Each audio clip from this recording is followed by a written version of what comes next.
Guys, welcome to YouTube channel. ఎలా ఉన్నారు? ఈరోజు మన క్యాపిటల్ బడ్జెటింగ్ గురించి మనం చెప్పుకోబోతున్న టాపిక్.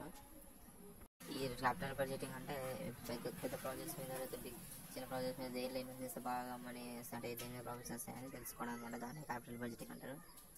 చిన్న లాంగ్ టర్మ్ ఫైనాన్షియల్ డిసిషన్స్ తీసుకొని చాలా బాగా మనీ సంపాదించుకోవడం అనేది క్యాపిటల్ బడ్జెటింగ్ అనమాట. గోల్ ఏంటంటే చిన్న చిన్న రిటర్న్స్ తీసాయి చిన్న చిన్న రిటర్న్స్ అని షేర్ వాల్యూని పెంచడం. ఒక ప్రాజెక్ట్లో ఫ్యూచర్ వాల్యూ ఎవాల్యుయేట్ చేయడం క్యాపిటల్ బడ్జెటింగ్.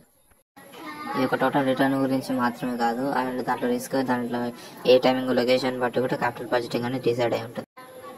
అంటే మనం క్యాపిటల్ బడ్జెటింగ్ ఎంత టైంలో కట్టేస్తాం, interest rate, net present value, ఇవన్నీ ఈ టెక్నిక్స్ అనమాట.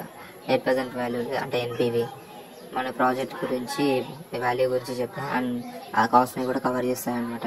ఇంట్రెస్ట్ రేట్స్, రిటర్న్స్, ఒక ప్రాజెక్ట్ బ్రేక్ ఈవెన్ చేయగలదా లేదో కూడా చెప్తుంది అనమాట. పే బ్యాక్ పీరియడ్ ఏం చెప్తుందంటే మనం మనీ ఎంత బాగా సంపాదించుకోవచ్చు అని కూడా చెప్తుంది. ప్రతి ఒక్క మెథడ్కి స్ట్రెంగ్త్ ఉంటుంది, వీక్నెస్ ఉంటుంది. అందుకే ప్రతి ఒక్క కంపెనీ కొన్ని సెపరేట్గా కీ టెక్నిక్స్ అని యూజ్ చేస్తాను అనమాట. ఇది మ్యాథమెటిక్స్ గురించి కాదు, అసంప్షన్స్, ఫోర్కాస్ట్, జడ్జ్మెంట్ ఇవన్నీ ఒక కీ రోల్ ప్లే చేస్తాయి అనమాట. రిస్క్ అనేది చాలా ఇంపార్టెంట్, కానీ ప్లాన్ చేస్తే మాత్రం చాలా ఈజీగా సక్సెస్ అవ్వచ్చు.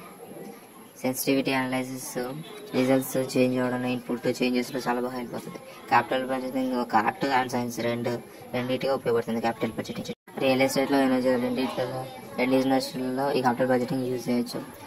ఈ కంపెనీసే కాదు, ఏ కంపెనీస్ అయినా ఈ క్యాపిటల్ బడ్జెటింగ్ లేకుండా డెసిషన్స్ తీసుకోలేవు.